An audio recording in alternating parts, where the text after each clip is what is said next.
Cece, I'm so excited about this. Are you ready to do this? I am, and I'm coming into this with a much different attitude than in the past. Are you What's inside a Star Wars? What is now? that? I'm in Matt's living room. He said my background, the Zoom background, is a Millennium Falcon. So yes. Hey, Matt, how are you? I'm okay. You good? How's that candy corn? I don't have any. Oh, I need some. It's How's the tree? still in a box. This box is huge and it weighs over 50 pounds. Ken was like, what the F? that's a What the F the tall. fuck? When you said 7 foot, I was like, ooh. Yeah, we have to set it up. Ken's like, if I set this sucker up this weekend, it's staying up through Christmas. Mine's been up for 3 years now. I put it up during the Hallmark Marathon and I just never took it down. Like, Really? go. And I did get pre-lit You did? originally, and it was great until it wasn't. And then I strung it myself, and I actually had to take the time to cut out the original chords and the original lights. So it was great for a while, but then when it was not, it was not. So I So think you did the right thing. You would have been Dec good for a season or two, the probably. decorating of it's the fun part. well, Sometimes. it's the I'm cracking. fluffing, though. I think Ken got the better deal of this. He's like, look, it'll be less mess. And it's like, and by less mess, you mean you don't have to water it every day. Mhm. And easier to maintain means he doesn't have to cut it down every year. Yeah. Yep. We won't get an ROI for like 7 or 8 years on this because it was really expensive. But Real. Christmas trees here are like 120, $130. I mean, it's crazy. Yeah, that's crazy. So we're giving it a shot. I'm being a good sport and we'll see what happens. Yeah. Yeah, All yeah. right. Okay. I'm Let me very, do my yes, do your introduction. I'll do my little spiel and we can hop right into it. We're Yeah. gonna do a coin toss to see who Okay. gets to pick their drafting position, that kind of thing. All right. So here we go.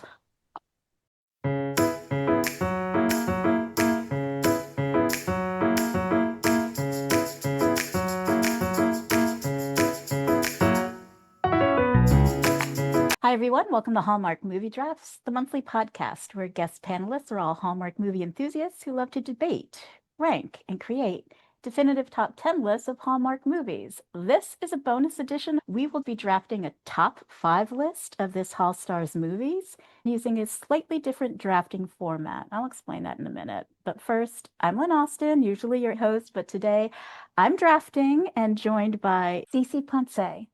She's a knowledgeable and opinionated Hallmark movie watcher and a very savvy drafter. Not gonna lie, I'm really nervous about going up against you, Cece. You're so unpredictable, the self-proclaimed harbinger of doom back in that Brendan Elliott draft, and you've been unpredictable ever since. Oh my God, what's gonna happen?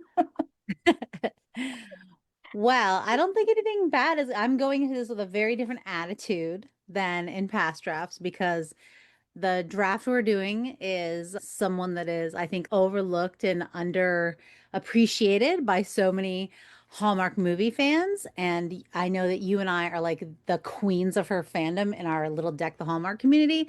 I'm going in with a very like collaborative, let's make a really good list, except there are a couple movies that I do not want on the list.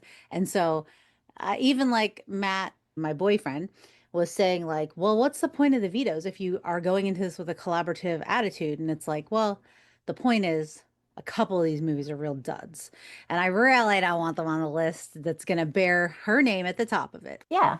When it's a list this short and it's one-on-one, listeners, it's all about the position, getting that number one position or where you want, that number five to be. That's where the friction and the frenemy play comes into focus. So you and I have never drafted against one another because I rarely draft. You and I do share a love of this Hall star. Her birthday is November 8th, which is when this show is going to drop. And like you said, people have really strong opinions on her acting abilities, her singing talent, but you and I show her respect and love. We know we are the two perfect people to do this. So let's get it started. Tell me why you love birthday girl Jessica Lowndes.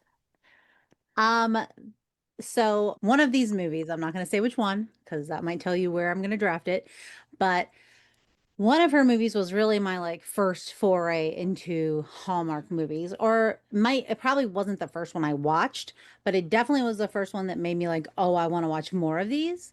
So she was kind of my first introduction to Hallmark and really loving the movies.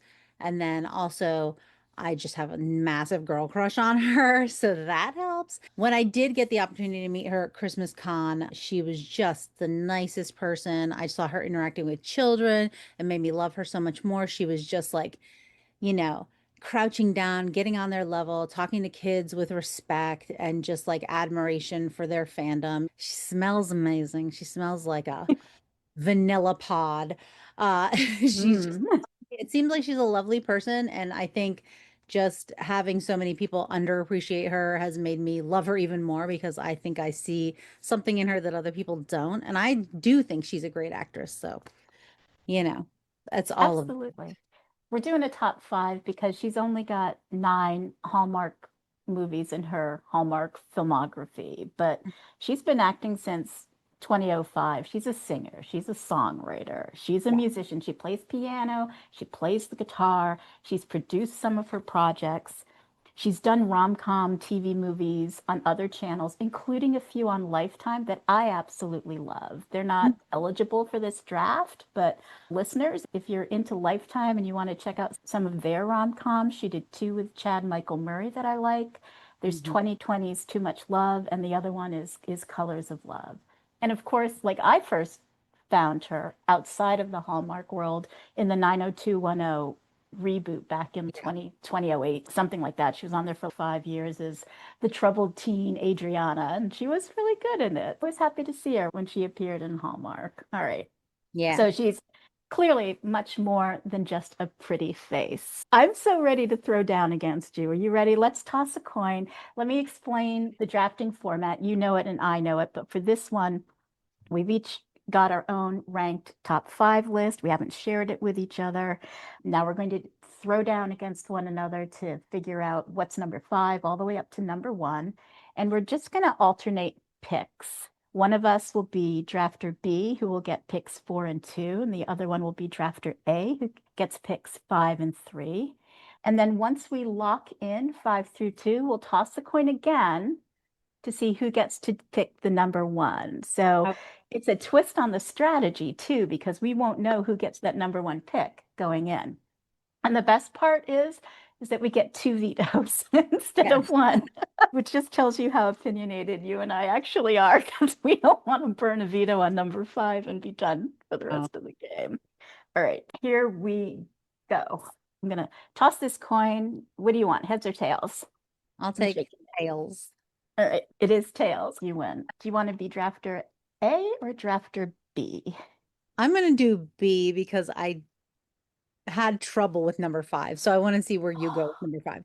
5 was like up in the air between 3 movies for me. So Yeah, actually 2 movies it came down to, but it could go either way. I don't know. 5 was a toss between 2 movies for me too.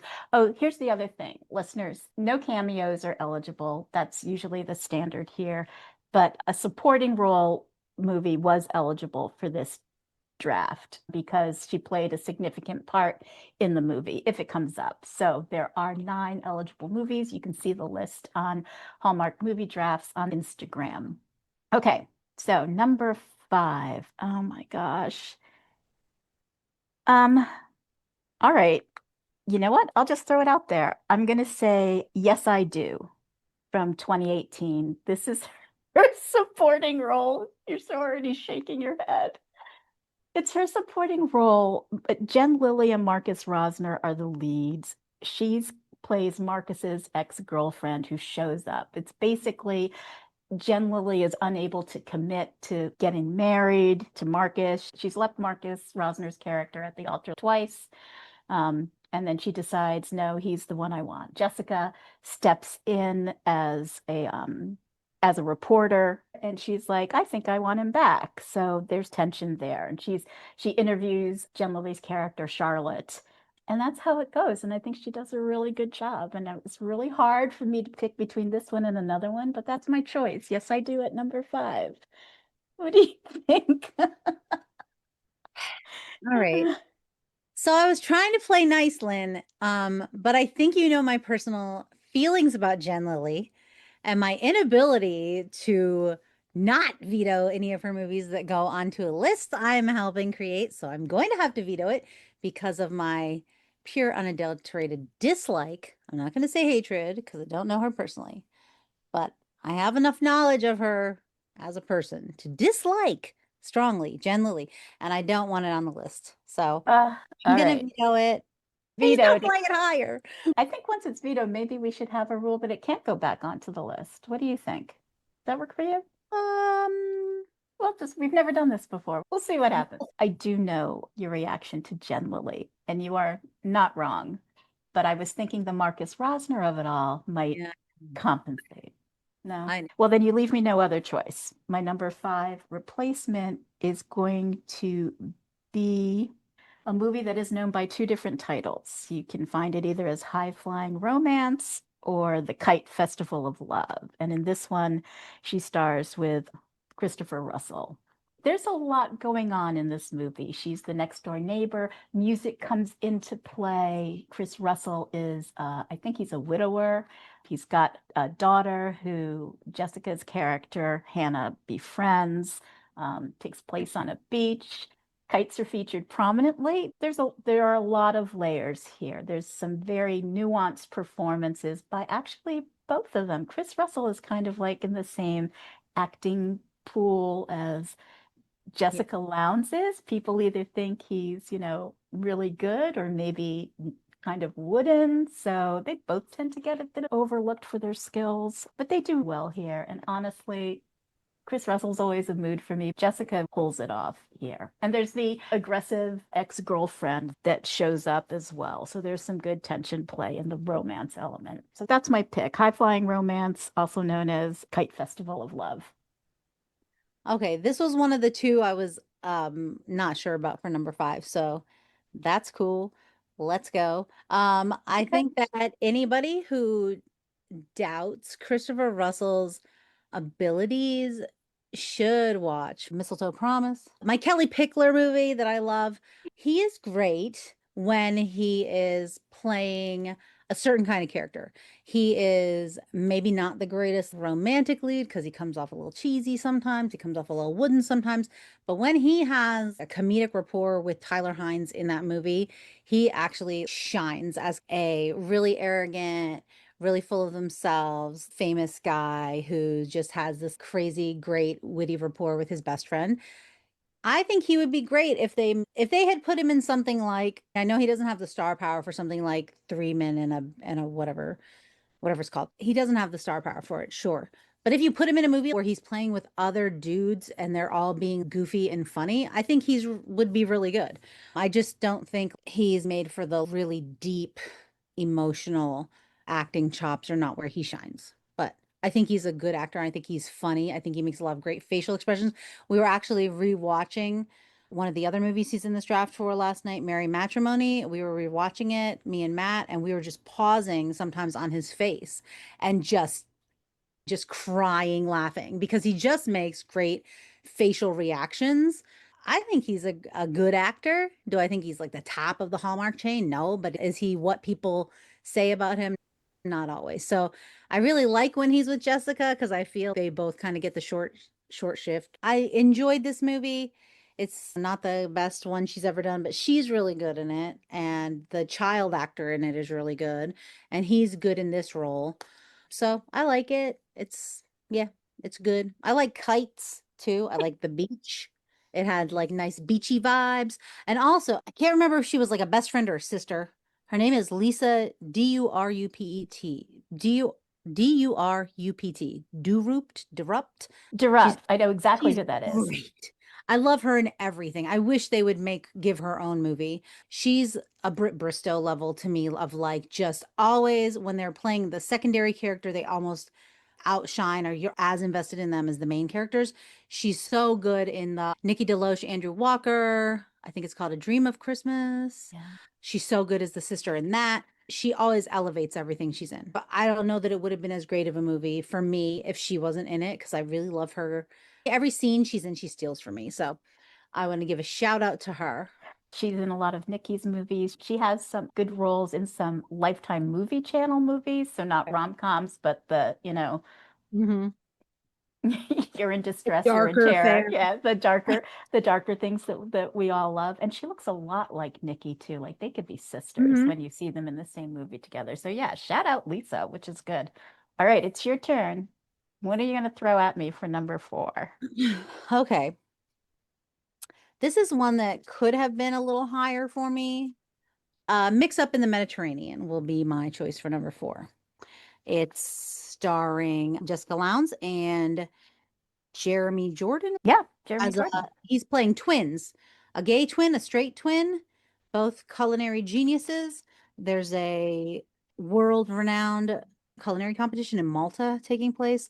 Jessica thinks that she's dealing with his gay brother, culinary superstar, all the time, but she's really dealing with the brother who just is a line cook in Alaska all the time, who's pretending to be his brother because his brother has been injured. So it's got a lot of that like Switched at Christmas type thing where there's two twins who are impersonating each other. I always love those kind of twins, or you're pretending to be someone else and you're trying to remember the things about them and remember the lies you've told, and watching them create this relationship they're trying not to create, but they're having trouble because they're falling in love with somebody. I just thought it was a cute movie. There was a lot of hijinks. There were a lot of funny side characters, like the guy who figures out that they've switched places really early on in the movie and is trying to help them. It's a funny movie and also a cute movie.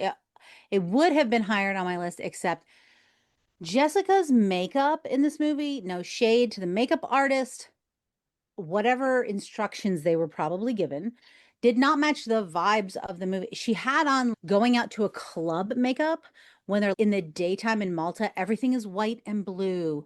Everything is very light and airy. And then she had on very warm tone, very like autumnal looking makeup. It was a lot of shimmer, a lot of highlighter on her brow, a lot of auburn-y red, like reddish brown winged, very thick, very overdone smoky eyes, and then bright red lips, and it's noon, and very false lashes and very thick mascara. It's like, this is noon in Malta and you're at work. Like, what is happening? So that takes me out of it every time. It takes me out of things if somebody's makeup just doesn't fit their character, doesn't fit the vibes of the movie or what they're doing. You're at work and you have on a bright red lip, and everyone else is wearing no makeup around you. It's just weird. I was just like, what was this makeup artist thinking? Or what was the art direction given to the makeup artist? Because I don't want to blame the artist because the makeup was done well.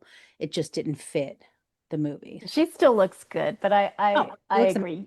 You and I are really into makeup and hair and perfume. We amazing. have these little chats all the time. All right. Mix Up in the Mediterranean. This is a tough one for me. I love this movie. This could easily have been my number 3. I had it down as 3 or 4. It's from 2021. Jeremy Jordan playing twins, Josh and Julian. He does a great job. It was filmed in Malta, so the scenery, it's beautifully shot. Her clothes are gorgeous in this movie. Just that whole blue and white vibe that you were talking about, the sun and everything. I love the fact that he's flirting with her and she's thinking, aren't you gay and Yeah, married? You're gay and married. Your husband is here with you. yeah. Happening here, right? But she's still trying to be good about it. Yeah. You've got like the really haughty, world-renowned chef who is just like, I don't think you are who you say you're supposed to be, meaning Mhm. the brother who's the lead. It's a lot of hijinks, beautiful scenery, lots of laughs. You can't go wrong with this movie. So I think I will leave it at number 4. I'm tempted to veto it, but I'm going to leave it. It Mix Up at the Mediterranean at number 4. All right. That leaves me with number 3. Oh boy. Um, I think for this one, I'm going to choose one of my very favorite movies, not just in the Jessica Lowndes universe, but in the Hallmark universe. At number 3, I want to offer up to you, my dear friend Cece. You're already laughing, like, oh God, what's it going to be? 2019's Over the Moon in Love. So Jessica plays, I love this character's name, Brooklyn. You can't beat the name, first of all. It's with Wes Brown. He's Devin. And the supporting role is played by Miranda Frion. She plays Chief Lynn Smith on the Aurora Tea Garden mystery series, the OG one with CCB. So Jessica's character has a business called The Perfect Match. Miranda Fignon's character is going to write a piece about Brooklyn's perfect match matchmaking business in her lifestyle magazine. And Jessica Lowndes' character is super excited about this. She's going to throw a party about it, all this kind of stuff. And as she's talking with her, Wes Brown, her childhood friend, right? Her childhood friend who was harboring like a secret crush on her all this time, shows up with his guitar. They used to sing together. Miranda's character sees him and she's like, "Oh, baby, set me up with this tall drink of water. This is the guy I want. Prove to me your matchmaking skills and set me up with this guy." So now Jessica's all about, maybe I'm interested in him too. I feel a spark. And then the romantic hijinks ensue from that. Both Wes and Jessica sing in this movie, which also makes it eligible for the upcoming Don't Make Me Sing draft in 2026. But I think she and Wes have good chemistry. I love the play with Miranda's character as well. I'm a fan of the second chance romance trope, even if you didn't realize it's a second chance because you were oblivious that somebody was crushing on you in the first place. But I love this movie. I love the fact that they tried to make them look like 10 years younger in some of the scenes where the flashback. No comments on whether or not they were successful in that. It's a good, fun, feel-good film. Very Hallmark, very traditional in that regard, but I love it. So that's my pick for number 3, Over the Moon in Love. All right, let me have it. This is great because it was my number 3. So honestly, I watched this probably when it came out years ago and probably never watched it again. Or maybe if it was on here or there, I might have popped in. But I did a rewatch of it last night with Matt, and I think it would have been higher if not for just the excessive amount of lying in the movie. There's just so much lying going on. It's one thing if one character is like keeping a secret, they're lying, whatever. It's like she's lying, this girl is lying, she's lying to the girl, she's lying to Wes, the girl is lying to Wes. Everybody is lying except for Wes. I just felt so bad for him in the movie that it took me out a little bit of wanting him to get with Jessica's character, Brooklyn, because it's like, oh yeah, it's sweet, it's sweet. Also, she's like lying to you for her career, and that's shitty. It's just really crappy. You're lying for what purpose? To get a magazine article? A lot of times there's like a higher stake for people to lie to this extent. This stake is like magazine article, and like my dad, who's a mogul, will come to your soiree of all your perfect matches. And Maybe invest in her company. at the end of the day, what you're good at is like matching people. So if people find out that you were doing all this lying anyway to people who you were trying to match, are they even going to want to come to you in the end? I don't know. It just, I love a Cyrano de Bergerac situation though. I love the earpiece and hearing him talk about how much he was in love with her, and that really like turning the switch for her of being, oh my God, I think I love him too. I love that stuff. I love the whole Cyrano trope, but just the amount of lying that was happening. And then his puppy dog eyes. I mean, Wes Brown, I never liked until the Hall of the Holly movies. I was just never really into him. But since those movies, I've really grown a soft spot for him. And then going back and watching this movie, it's, oh, this poor little sweetheart. I did live for, like you mentioned, them trying to make them look younger. This is what they did to Wes Brown. They pushed some bangs in his face. They took his hair, pushed it in his face, put on a backwards cap, put on some glasses. And then on her, they just put in clip-in bangs. This doesn't convince anybody. Like, just hire for the day 2 teens to play these roles. It's only a couple scenes. Like, this is just ludicrous looking. But aside from that, that also took me out of it because that just made me laugh. Every scene that was their teenage selves. The side character, the one who was going to write the article, I just don't like her. Like, there's just something about her that irks me. And it might be from this movie, and it might be something she did in an Aurora Tea Garden movie because I've seen a lot of those. I don't know. Miranda Yeah. Fignon. She played She's a Stephanie. great actress because she as a human being Good. has never done anything to me. But when I see her, I'm just like, ugh.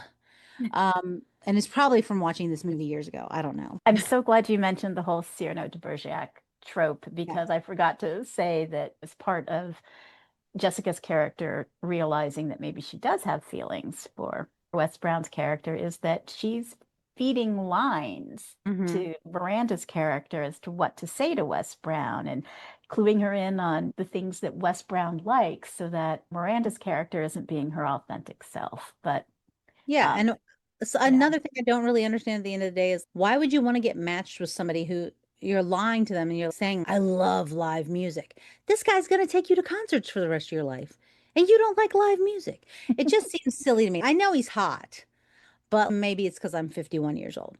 I would not want to date a hot guy who's going to make me do a bunch of junk I don't want to do. You're lying to this guy that you love, Paul Simon. He's going to make you listen to Paul Simon. You're going to go to a Paul Simon concert now, and you don't yeah. like. I was offended by this band is Depeche Mode meets Christina Aguilera. There is no such thing, by the way, in music. Okay. Depeche Mode and Christina Aguilera are about as far apart as you can get. And I say this as a Depeche Mode fan. And I also like Christina Aguilera. She's got a great voice. It's a really good voice. Their music is nothing alike. There is no band that is a combination of them. But also, I did make us pause the movie because I'm a big fan of a Halloween movie called Trick or Treat.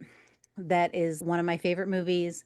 And when the best friend or the brother who Miranda actually had the spark with, Yeah. I was like, oh my God, he's a cashier in that movie. That's how much I watched that movie. Trick or Treat. He's in a ton of movies. And he's actually in another movie on this list. He Uh, is.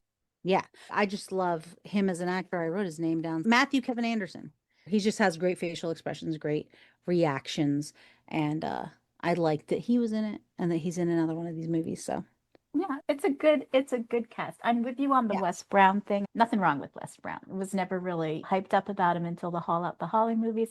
And also half the time I watch his movies, I'm thinking it's Warren Christie, quite frankly. So Yes. I get really confused. So I recently said something about that home turf that was just on a few weeks ago.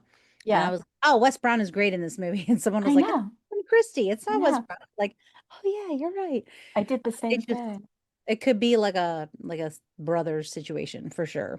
Yeah, they're twinning. They're twinning Hmm. pretty much. Yeah. All right. So we've got the High Flying Romance, also known as A Kite Festival of Love at 5, Mix Up in the Mediterranean at 4, Over the Moon in Love at 3. What are you going to play at number 2? Okay, at number 2, we're going to play uh Christmas at Pemberley Manor. Um, this one, Jessica is paired up with one of my faves of all time, Michael Rady, the human cinnamon bun, as we've all learned through your podcast. Yes. He is great in this movie because he's playing against what he usually is doing. He's usually so warm, so cuddly. You just want a hug. And in this movie, which bears no resemblance to the Jane Austen uh, characters, but his name is Darcy. He's really great at playing just like a cold, sarcastic, kind of jerk at the beginning of the movie, a terrible boss. If my boss told me your job depends on you getting me a black cup of coffee, and there's a line of people, listen, I'm not cutting around the line. I'm just going to walk off into the sunset. I'm not doing it for you.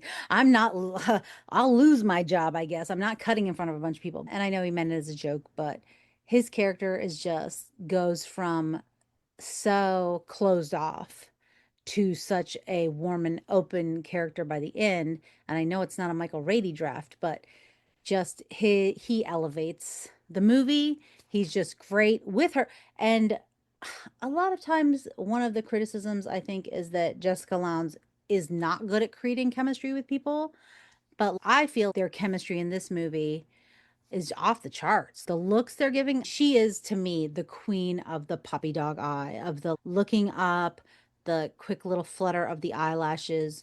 She's so good at it. and he has bedroom eyes, beautiful, warm brown. Just the two of their eyes in this movie is just like beautiful. And it has Santa magic at the end. I love a Santa magic moment. The chemistry's off the charts. Also, I love a good supporting cast, and I love Elaine Hendricks. I love The Parent Trap. I'm a big fan of The Parent Trap. I feel she is often vilified in The Parent Trap when she shouldn't be because she wasn't as bad as people make her out to be. But that's another conversation for another day and another podcast. But she's also in Romy and Michelle's high school reunion, where she plays the one mean girl from high school who comes around in at the reunion to be like, no, these mean girls suck. I'm sorry I was a mean girl. So she I like a lot. I having her play this shitty boss. She's really good at the resting bitch face. Uh there was a lot of unrealistic party planning, a lot of last minute moves that were being made that I thought were unrealistic. Sure. It's a willing suspension of disbelief in the Hallmark world. You have to give it up. A lot of times when we go into our chats in the Deck the Hallmark group, people are like, this is not what it's like to be a doctor. This is not what it's like. It's like, yeah, man, it's Hallmark movie. Like, you just have to give that, you just have to let that go. You have to understand everything is unrealistic in this world. So a lot of things are unrealistic in this movie, but the chemistry was not. And she got to sing at the end, and I got to listen to Michael Rady read the night before, 'twas the night before Christmas. A beautiful ending to the movie. I love the ending of this movie. It's so Christmassy. It's like the Santa magic, the reading of the song, the Oh Holy Night of it all. It was just so good. So many Christmas vibes. And Pemberley Manor is a beautiful house. So I loved everything about this movie. I'm so glad you played this at number two. It is my number two, Christmas at Pemberley Manor, 2018. This is so not like the Jane Austen books. And, Hallmark loves doing a Jane Austen trope and never getting it right. But that's okay. That's part of the charm. But, her name is Elizabeth Bennet. And I'm like, oh, okay, very good. Good on you, Hallmark. Um, the house is great. Jessica's outfits are lovely in this. I love some of the scenery. Jessica's rapport with Michael Rady, they play off of one another really well. I think he brings out the best in her in terms of her acting and her reactions and her facial reactions, her deliveries. I love the scene where they are in the horse-drawn carriage together, which Mhm. is lovely. The bad boss storyline gets thrown into this. I remember when Michael Rady came on for an interview at one point in Deck the Hallmark podcast, where he was so good. He was sitting at home in his den or his library or his living room, wherever it was, and just Mr. Casual. And oh my God, that man is stunning and warm, and those puppy dog eyes, and just told some great stories. And knowing that he's only a couple of states away in Connecticut, I'm always up for a road trip. Me So, too. I'm hoping for more Michael Rady movies. I'm hoping for more Jessica Lowndes movies in 2026. But good choice. All right, so that leads us to number one. We'll do another coin toss to see which one of us gets to pick number one. I have a feeling that we both might know what the number one is, but let's just see what happens. All right, go ahead. What do you want? Heads or tails? I'm showing you. I'll take tails again. Okay, here we go. It's heads. Oops. Okay. It's heads. You have to, Putting my trust in you. yes. Put your trust in me. I would not lie to you. Okay, here we go. Here's the list. At number 5, High Flying Romance or A Kite Festival of Love. At number 5, same movie. At 4, Mix Up in the Mediterranean. At 3, Over the Moon in Love. At 2, Christmas at Pemberley Manor. And at number 1, of course, it can only be A December Bride, right? Yay! We're all applauding. It's just so, so, so good. It's like the definitive Jessica Lowndes movie to me. It's 2016. She's playing against Daniel Lissing. This is only her second Hallmark movie, right? Her first was actually Merry Matrimony, the one that we were talking about earlier at the top of the show. That was her very first one.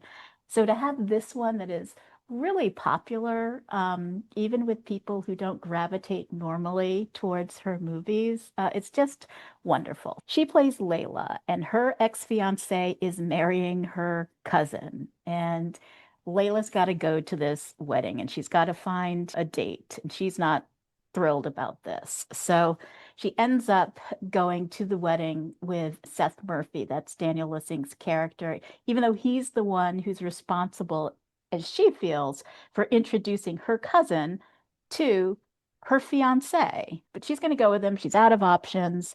At the wedding reception, Daniel Lissing gets carried away and he announces that he and Layla are engaged. She's mortified. She's got to keep up this pretense. It's a fake relationship trope, which was really my number one. I'm okay with the lying because it's Hallmark and I'm suspending belief here. And it's a great movie. You've got her aunt who I particularly dislike. The actress is wonderful. It's the storyline where she's forcing this reconciliation between Layla and her cousin, who basically stole her fiance from her and is now marrying him. You've got something that you can rejoice over, which is Daniel Lissing in a great house, lots of Christmas everywhere. Jessica looks great. She's got great chemistry with Daniel. You've got the bad boss as well, right? Mhm. So it's good. It hits all of the notes that I want in a Hallmark movie. So I watch this movie easily twice a year. I think they do a really good job together. I would love her to make another movie with Daniel Lissing because I think they're a great pair. So that's my offer up, A December Bride. I challenge you to veto it. I'm sure you're not going to. Well, I'm not going to veto it. It is one of my favorite Hallmark movies ever. Um, my first foray, like I talked about earlier, into Hallmark movies was me just happening to catch this one on a random day where I think I didn't have to work on a weekend in the Christmas season. And I was like, what is this trash on Hallmark? Like I had a very, negative opinion of Hallmark. And I was like, oh my God, this movie is great. When I first watched this movie, and I contend this to this day, Daniel Lissing, the character written for him of Seth, I don't know if Daniel Lissing is the perfect man, but Seth certainly is. Like he is just a kind person. He's open. He's puts his relationship with her and just his love of Christmas, everything before his job. He's emotionally intelligent. He knows what he wants. He knows what he feels. He's open to saying it. He's just a lovely human being. And I like to believe that's really Daniel Lissing. And maybe when I meet him at Christmas Con this year, I'll be taken aback. I'm going to pretend he's Seth. But he's just my favorite, like quintessential when I think of the perfect leading man in a Hallmark movie. It is this character. Honestly, he's a little too good for her, in my opinion. Just his character is so great. This is another one with a great supporting cast. Pauline Egan, who plays her cousin Jessica, is just like a light in every movie that she's in, except maybe the one, All of My Heart, that she is, yeah, the one Lacey Brendan movie she's in. She's not the nicest character, but generally she brings like a lightness, a happiness, bubbly nature to all the movies she's in, even though she plays a character who did a dastardly terrible thing, which is stealing your cousin's fiance. I still forgave her. So that says a lot for her acting abilities. Casey Manderson, who plays her brother Beckett, he's hilarious. He's great in everything he does for Hallmark. He's always just like a funny side character who comes in, has great witty quips, great comedic timing, and then just kind of off into the sunset. He's great in this movie when he realizes that they have a fake relationship. The boss, a great cunty boss named Darcy. We got a little Darcy action in this movie, but great at playing a terrible human being. And then Kurt Evans, who comes in and plays the person that they're trying to impress with this holiday showcase of homes. He's just like a great, no nonsense, big business boss, big boss Jeffries, who comes in. He's kind of like, no, this house is great and your house is crap, to the bad ex-boss character. He's just like a great, no nonsense, says his quips, straight faced, very straight man. There's a great scene where they're in his front yard and Mhm. her bad boss is across the street of the house and they play up to the fact that they're being washed. So he gives her this Mhm. great kiss, picks her up, and carries her into the house. It's a beautiful scene. Yeah, the picking her up and taking her in over the threshold kind of scene was great. I think there's one time where maybe she like comes home from work or comes to his house, which is his house that they're decorating from work or from wherever, and he's baking cookies. That scene is also just great to me because it's like he left out of work early to come bake cookies for you, dude. Is there a better guy in the universe? Take notes. My boyfriend's sitting next to me. Take notes. Bake me Take note. cookies. And it's just a great movie. You mentioned Casey in the supporting role. Hmm. He's right up there with Matty Finocchio. These are great character actors that really should be elevated and be Hmm. featured in a starring role or as a romantic lead, not just always the Baxter or the sidekick or the comic Yeah. relief. They're just really good. So that's great. Daniel Lissing is going to be in a new Hallmark holiday movie, Single on the 25th, that premieres on December 7th with Lindsay Fonseca. So I'm super excited to see him in a new Hallmark movie. I know he was in one last year as one of the guys in Santa Tell Me, but this one is a feature role, so that is Yeah. good. In this top five list that we've drafted, we have talked about almost all of the movies that Jessica has done for Yeah. Hallmark except for two. So why don't we just chat Yeah. about those two? What's your reaction to Magical Christmas Ornaments from 2017, where she's starring with Brendan Penny? So, Magical Christmas Ornaments. I did not do a rewatch of this. I rewatched the trailer and I remembered my vibes about it. One thing I really do like about that movie is her hair because it's the blondest I've ever seen her. They foiled the heck out of her hair with some blonde highlights. Much like Wes Brown, I didn't used to really care for Brendan Penny, but he's grown on me over the years. I think it was the first time he put on glasses in Merry Measure, and I was like, oh, okay. Okay, I see you, Brendan Penny. And so I think if I did a rewatch, maybe I would like it, but I remember feeling like it was cheesy, real typical old school Hallmark. I had two that I was going to veto no matter what. One was Yes, I Do, which I vetoed. And the other one we're going to talk about. I did not watch it again only because of where I am with my mother's own health journey and everything else. And this movie is about how Jessica's character just had a bad breakup around Christmas. She's not really in the Christmas spirit. So her mother sends her Christmas ornaments from her childhood, right? And as she gets each ornament, there's this coincidental blessing that sort of happens in her life to try Right. to jolly her up. And she meets her handsome neighbor, Brendan Penny. I don't remember what his name was. I do remember that Stephen Hazar was in it. Huzzah! Um, So, Huzzah! Which is good. It's a good movie. It's got some good messages in it, lots of pretty ornaments. Jessica does a good job. It's from 2017, so it's still early in her Hallmark movie career, but she plays well against Brendan Penny. So, if you're in the mood for a Christmas movie about ornaments and trying to feel happier at Christmas and reliving some childhood memories, this is one to do. All yeah. right, we've saved the best for last, and by best, I mean worst. Here we go. No offense to anyone who might love this movie, although I don't know a single person who does. If you do, drop a comment in the Instagram chat at Yeah, Hallmark let's Movie let's Drafts get because some we would love engagement. to know. We would Let's love to get some know. engagement with the doggy fans. Let's Let's do it. I can't even know any doggy fans that liked this movie. It's 2024's Happy Holidays. Jessica's Mia. Ezra Moreland, who won the Looking for Mr. Christmas competition, Hallmark's competition last year, is her co-star. So this is his very first Hallmark movie. Some would also say, hopefully, his last. Who knows? I won't say that. You didn't hear it from me. I didn't say it. I'm just repeating it. People, save your hate letters for someone else. I'm not even sure what this movie was about because I found it unwatchable. I just know that there was a dog. He was either a vet or something like that, and it was just not good. So I can't I shed think any other light. I think that there was like a dog outside of her door in the rain, if I remember correctly. Was I've watched it yeah. once. There was a dog outside the door in the rain. She brought the dog in because she felt bad because it's out in the rain. She brings it in. It tears up her apartment. She takes it to like a doggy, like a rescue. And I think they're like, whoa, whoa, whoa, we're like full up on dogs. Can you foster this dog until we find a home? And then she creates a relationship with the dog. Ezra and her create a relationship in the meantime, or whatever. Um, so Yeah, Jessica exactly. Jessica gets a bad rap as not being a great actress.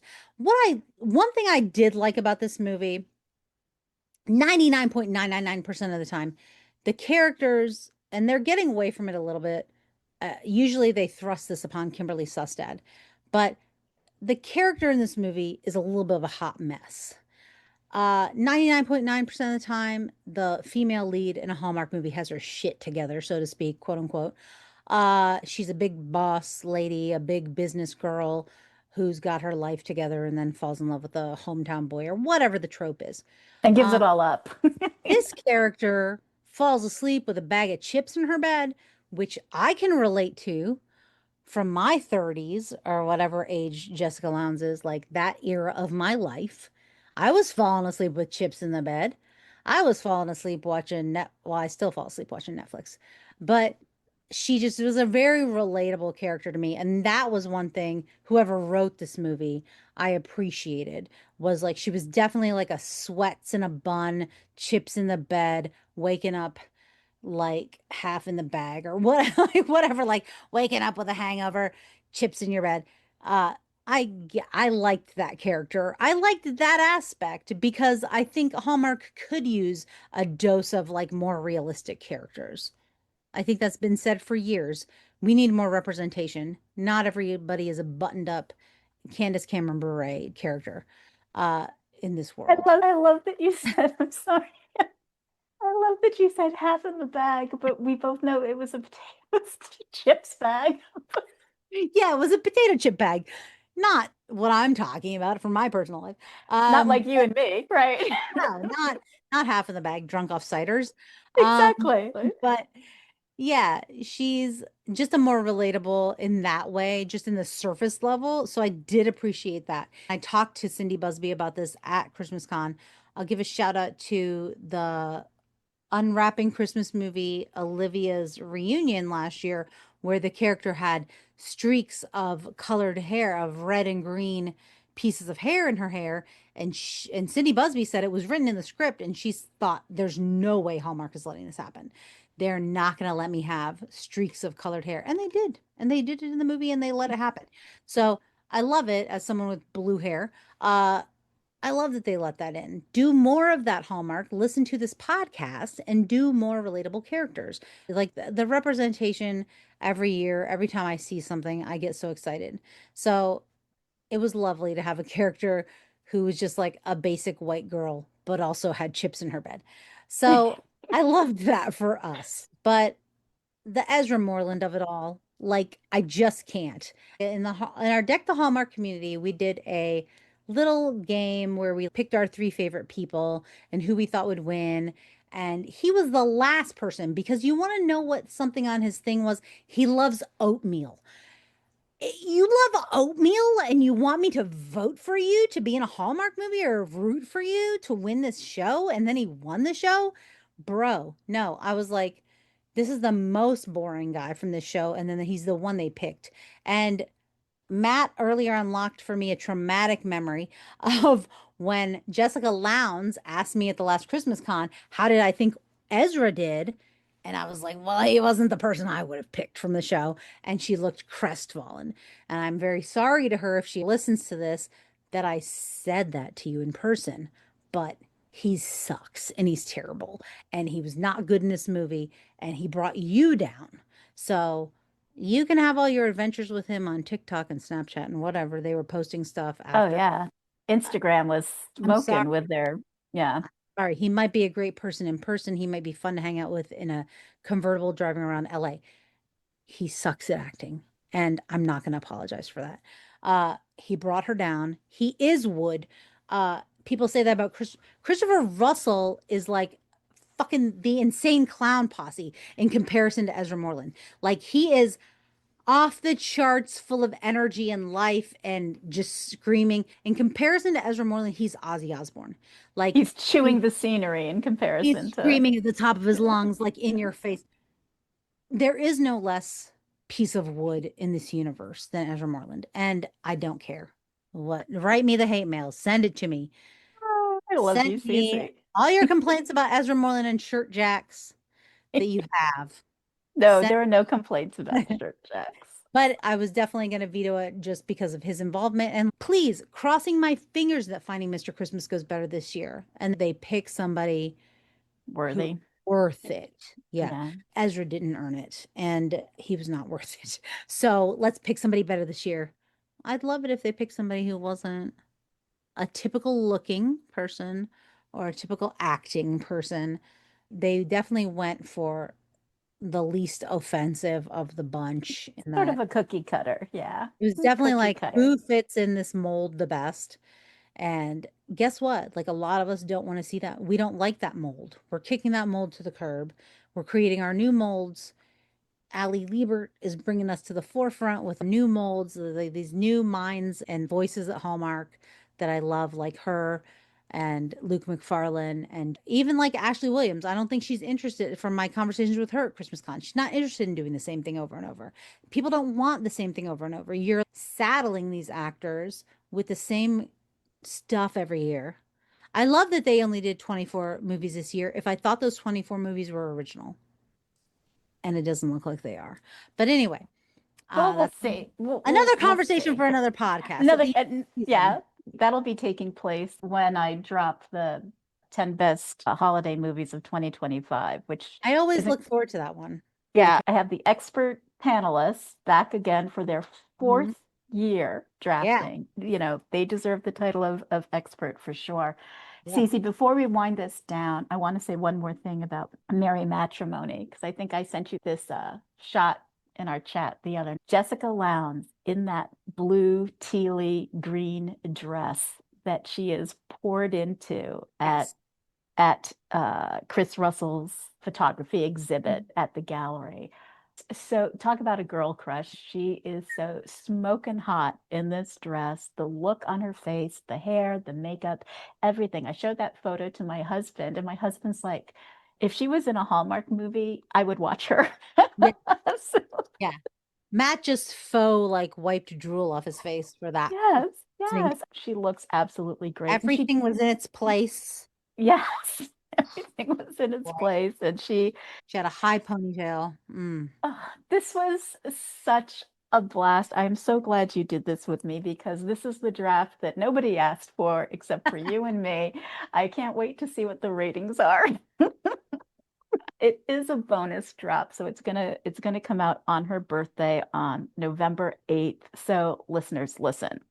Be sure to follow Hallmark Movie Drafts wherever you get your pod. It's available everywhere. Subscribe to our new YouTube channel. It's free. Meet up with us on our Instagram. We love hearing your reactions to our lists and your number 1 picks. If you've got a suggested topic for a draft, DM me or post a comment. Coming up later in November, will be our full-fledged draft. Buckle up for that one. It's the 10 best non-holiday Hallmark movies of 2025. The movies that premiered from January 1st, 2025, right up until Countdown to Christmas launched in October 17th. So it's 37 movies. It's Kate Baca and Tracy Perry are back again doing that huge draft. And this year they're going to be joined by first-time drafter Laura Schinner. Talk about jumping into the deep end of the pool. Cece's applauding. I hope Laura knows what she's getting into. She's very brave to take on that draft topic. I that better give her scope. some tips. I better DM her some tips with those two. Give Laura some tips. She's going to have a lot to handle. All right. Once more for the final time, here's the definitive list of the 5 best Hallmark movies featuring November 8th birthday girl Jessica Lowndes as drafted by me and Cece. And we stand by it, people. We're the experts. Stop disrespecting our girl. Yes, exactly. Justice for Jessica. At Yeah. number 5, High Flying Romance, also known as A Kite Festival of Love. At 4, Mix Up in the Mediterranean. At 3, Over the Moon in Love. At 2, Christmas at Pemberley Manor. And at number 1, the unforgettable, iconic, watch it year round, A December Bride. Cece, I love you. Let's say bye. Bye. Bye. Happy birthday, Jessica. Yeah, happy birthday. Hallmark Movie Drafts is a monthly production. Like the show? Leave us a review. Spread the word. Help Hallmark movie fans find us. Follow the show at Hallmark Movie Drafts on Instagram. And subscribe to our YouTube channel. We just started one. It's free, I promise. Stephanie Purcell creates the movie synopses using descriptions from IMDb or Hallmark.com as a base. Kate Baca, she creates and vets the list of eligible movies and manages our Letterboxd account called Hallmark Drafts, where you'll find the movies for each show, as well as the final top 10 lists and the panelists who drafted them, so you know who to blame. Erin Rempe and Jackie Finestone help with special projects. Erin Bass-Cermak, she creates the trivia round questions, and along with Stephanie, Kate, Erin, and Jackie, provides additional creative, research, and hosting support. Me? I'm Lynn Austin. I'm the showrunner, producer, and host. I staff the panels, manage the show topics, the production schedule, and the HMD socials, and I edit and publish the podcast. And none of this would be possible without the Deck the Hallmark podcast double-deckers, who share their passionate opinions on these Hallmark movies that we love, or maybe not love, so much. See you next month.